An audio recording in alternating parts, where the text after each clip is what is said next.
Sir, anong theory niyo? Bakit may overkill? Ay, so, kahit sinong ordinaryo mamamayan. Yan ang sakit ng nasa gobyerno eh. Ayaw ko kasi magsalita against the police and the military. Yes.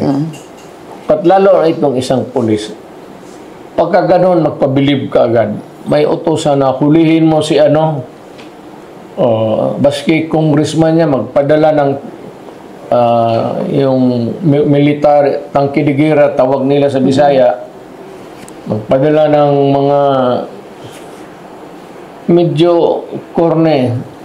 Utusan mo lang 3 NBI dyan o 3 pulis, hulihin mo o sabihin mo doon na ano bang that's an overkill.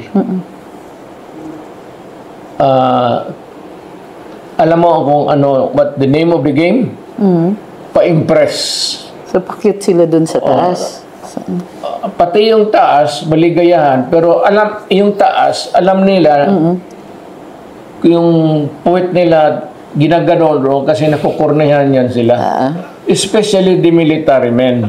Hindi masyado yung police. Yung mga military men, baos bakitaan mo ng ganon, magsabi yan, ano ba naman na ginagawa nito?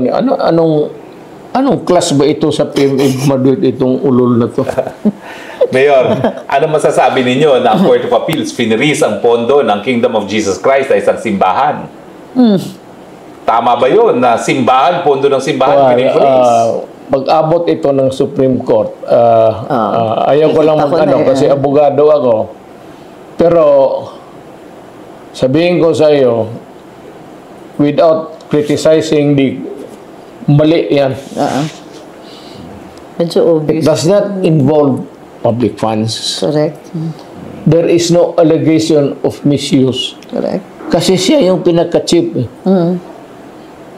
And there is no member, any member of the kingdom ngayon, nagsasabi na nalugi siya sa contribution sa tawag na to? Koleksyon. Contribution. Pati ba naman niya pakialaman ninyo, i-freeze ninyo?